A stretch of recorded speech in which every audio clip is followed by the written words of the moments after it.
Well, we got a question from Matthew here. Do the kettlebell swings work the rear delts? I've heard that a lot of beginning lifters miss that muscle group. Okay, so it's a good question, Matthew, and that's all we get, by the way. That's the whole question. One of the issues that I've always had in the modern weight room is if I'm clean and jerking, okay, say go back on the calendar and we're at a meet and I clean and jerk 385 pounds, 175 kilos, which was something I did multiple times on the platform. It's a heavy weight, it buries me. It's a struggle to stand up.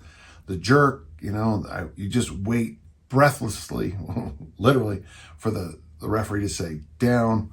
You put it down, you walk off the platform, your friends high five you, you get a hug or two, and then somebody says, what muscle does that build? And I could always remember thinking, I don't know what muscle it does not build. When I look at certain exercises, the Olympic lifts, the kettlebell ballistics, from my experience, I always think, what muscle does it not build? Now, obviously, we live in a time since 1975 in Arnold's book, Education of a Bodybuilder, where I use the term Frankenstein's monster training has taken over. Arm day, leg day, pec day.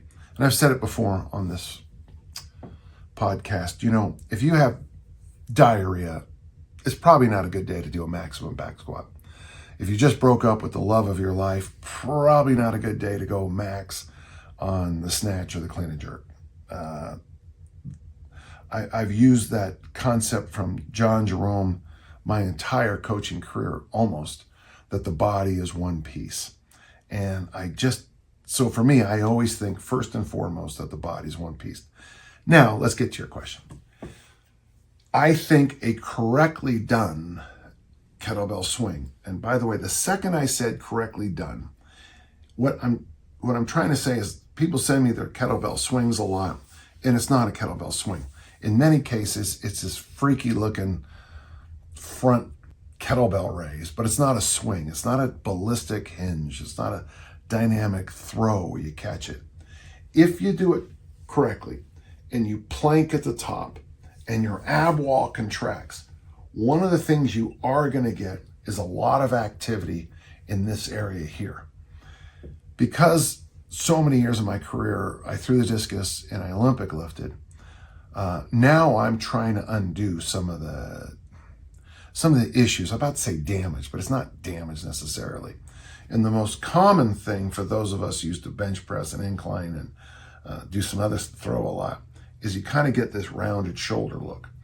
So every Wednesday, if you come to my gym, we pull out the suspension trainers, and I spend a long time doing the T, the Y, the I, various single arm rows, double arm rows with the suspension trainers, really trying to get the reps up and really truly trying to get this whole area back here exhausted. One of the things I have discovered is we're going to call these the rear delts, but honestly, they also tie in to the traps. And we used to call this area back here, well, it's the rhomboids, and then just outside that, the inner lats versus the outer lats, which is the one that make you look huge on the beach when the girl from Sandlot walks by, if you remember the scene, the lifeguard walks by in Sandlot and all the boys, stretch up like Mr. America. I think that whole triangle of muscles gets trained doing the kettlebell swing. The rear deltoid is a muscle that really is important for the throwing community. The rhomboids also.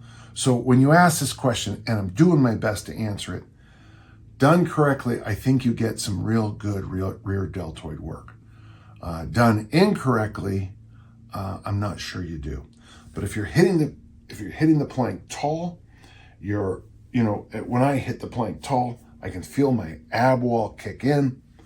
At this top position, I'm squeezing down, which activates my lats.